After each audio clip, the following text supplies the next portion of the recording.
Pessoal, nesse vídeo vamos falar um pouquinho aqui sobre o Fundo de Base 10 de papel, o BT111. Vamos aproveitar que seu último relatório gerencial saiu ontem, no dia 28/2, e vem nos atualizando sobre como o fundo se desempenhou durante esse último mês de janeiro de 2025. E por meio do relatório gerencial a gente consegue ter uma noção de como é que está a situação do fundo atualmente e também qual a expectativa para o decorrer do ano de 2025. Como mencionei, ele é um fundo de papel, então ele investe principalmente em CRIs, e a maioria desses CRIs estão indexados ao índice IPCA. E como a expectativa é do índice IPCA ser bastante elevado durante esse ano de 2025, isso será muito benéfico para o fundo, o que pode possibilitar aí o aumento de rendimentos. Então, se você investe nesse fundo ou se está pensando em investir, fique comigo até o final desse vídeo. Então, sem mais enrolação, vamos lá. O BTCI11 atualmente está sendo negociado aqui próximo de R$ 8,50. Seu dividend yield está também próximo aqui de 13%, uma boa rentabilidade, mais de 1% ao mês. O fundo ele vem pagando. Seu P sobre VP está de 0,87, então isso mostra que ele está sendo negociado abaixo do seu valor patrimonial, então ele está com desconto.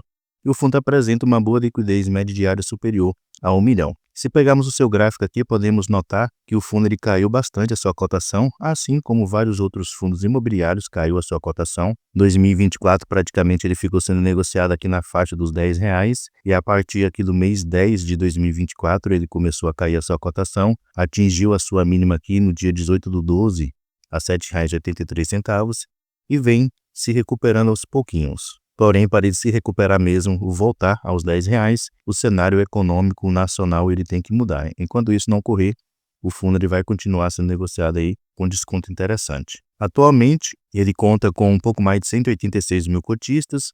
Seu preço justo seria aqui os R$ 9,89, então próximo dos R$ 10. E esse último rendimento pago foi de 9 centavos por cada cota. E patrimônio atualmente está aqui próximo de R$ 1 bilhão.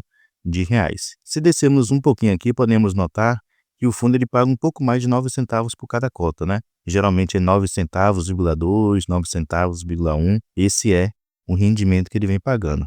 E apesar de ser um fundo de papel, vocês podem ver a estabilidade que ele tem com respeito aos seus rendimentos.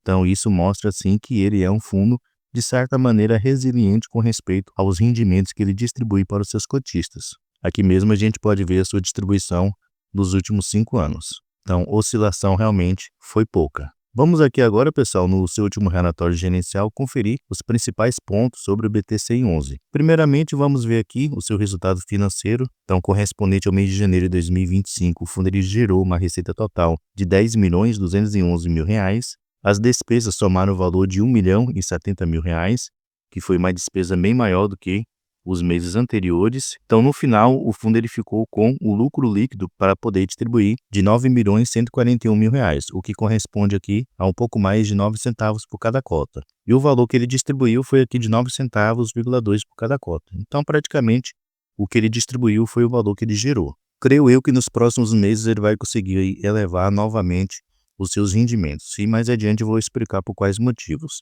Se descermos um pouquinho aqui também, pessoal, podemos notar o seguinte, que ele menciona que após o pagamento de dividendos de janeiro, o valor de reservas, no caso de resultado acumulado disponível, é equivalente a 8 centavos por cada cota. Então ele tem aí um resultado considerável de quase o valor de rendimentos que ele paga para poder futuramente distribuir para os seus cotistas. O número de cotistas, do modo geral, vem aumentando, no decorrer do tempo. Podemos comparar aqui fevereiro de 2024 com janeiro de 2025.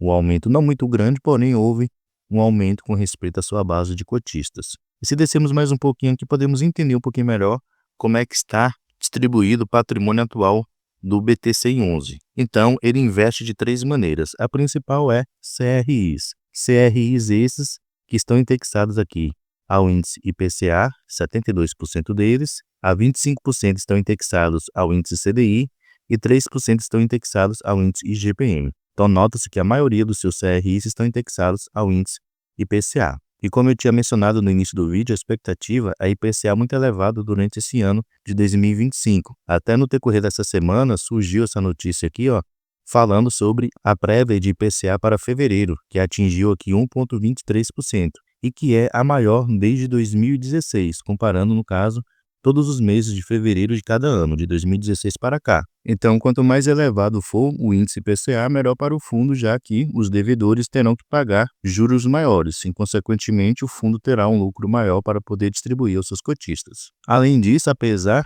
de o CDI não ser o seu principal indexador, mas devemos lembrar que o índice CDI ele tem também a expectativa de se elevar. Então, de qualquer maneira, ele tem uma exposição aqui de 25%, ele também será muito beneficiado. A previsão é Selic acima de 15%. Então, o fundo está muito bem exposto tanto ao índice IPCA como ao índice CDI. Então, isso é positivo. Com respeito à localização dos seus devedores, a maioria estão aqui na região sudeste do nosso país. E aqui ao lado também a gente pode ver o setor de atuação desses devedores.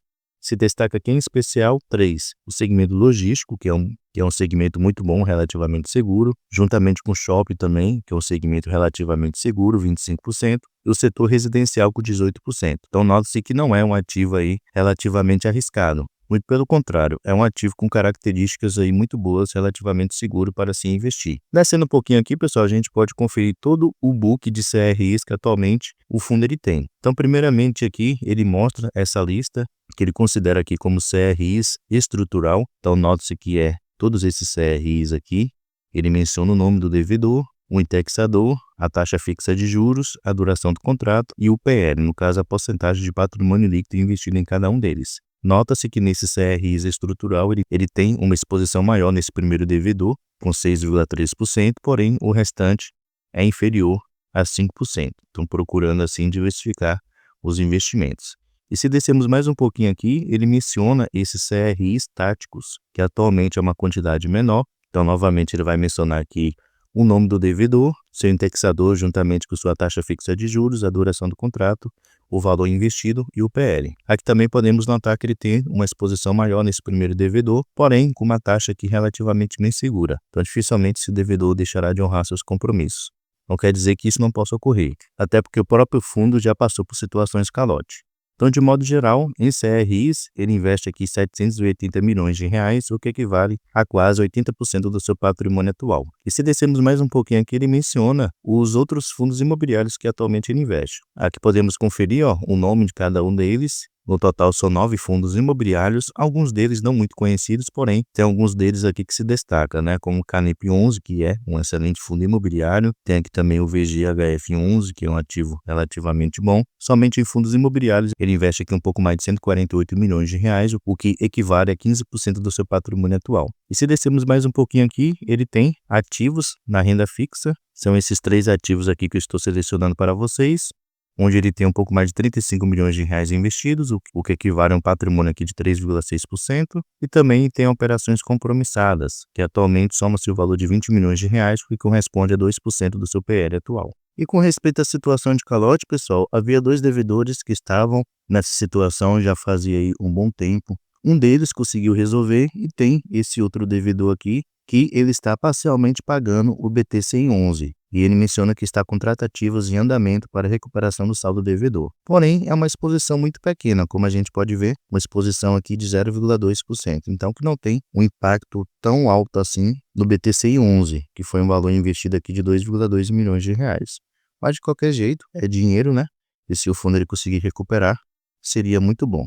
Então, atualmente, a questão de situação de calote, devedores que não estão honrando com o seu compromisso, tem esse devedor aqui que ele está pagando parcialmente, porém o fundo e o devedor estão em tratativas para poder recuperar esse saldo devedor. Então, de modo geral, é isso que está ocorrendo aí com o BT-111.